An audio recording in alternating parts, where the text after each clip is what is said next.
पिंडदान का अधिकारी कौन? 19वीं कहानी। बेताल पच्चीसी। हिंदी कहानी। वक्रोलक नामक नगर में सूर्यप्रभ नाम का राजा राज करता था। उसके कोई संतान न थी। उसी समय में एक दूसरी नगरी में धनपाल नाम का एक साहूकार रहता था। उसकी स्त्री का नाम हिरण्यवती था और उसके धनवती नाम की एक पुत्री थी। जब धनवती बड़ी हुई तो धनपाल मर गया और उसके नाते रिश्तेदारों ने उसका धन ले लिया। हिरण्यवती अपनी लड़की को लेकर रात के समय नगर छोड़कर चल दी। रास्ते में उसे एक चोर सूली पर लटकता हुआ मिला।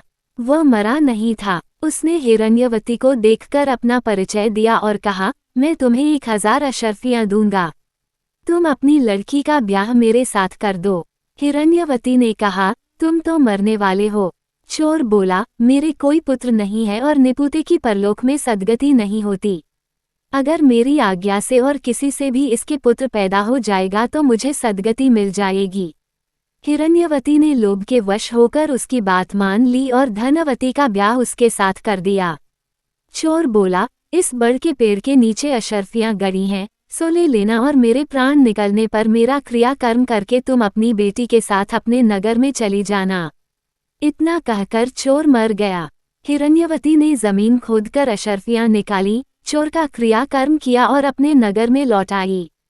उसी नगर में वसुदत्त नाम का एक गुरु था, जिसके मनस्वामी नाम का शिष्य था। वह शिष्य एक वेश्या से प्रेम करता था। वेश्या उससे 500 अशर्फियां मांगती थी। वह कहाँ से लाकर देता। संयोग से धनवती ने मनस्वामी को देखा और वह उसे चाहने लगी। उसने अपनी दासी को उसके पास भेजा। मनस्वामी ने कहा कि मुझे 500 अशर्फियां मिल जाए तो मैं एक रात धनवती के साथ रह सकता हूँ।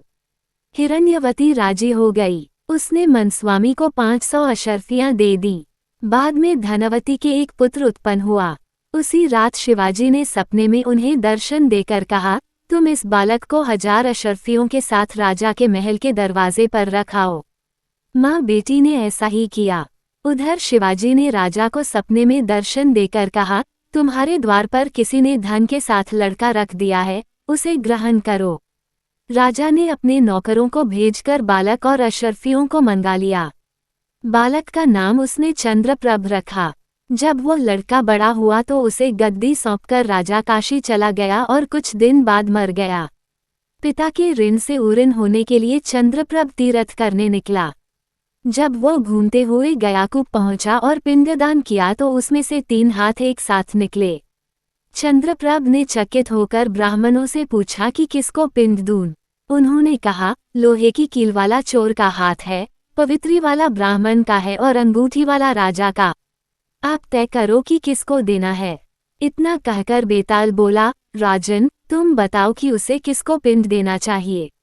राजा ने कहा, चोर को, क्योंकि उसी का वह पुत्र था। मनस्वामी उसका पिता इसलिए नहीं हो सकता कि वह तो एक रात के लिए पैसे से खरीदा हुआ था। राजा भी उसका पिता नहीं हो सकता, क्योंकि उसे बालक को पालने के लिए धन मिल गया था। इसलिए चोर ही पिंड का अधिकारी है। इतना सुनकर बेताल फिर पेड़ पर जा लटका और राजा को वहां जाकर उसे लाना पड़ा। रास्ते में फिर उसने एक कहानी सुनाई।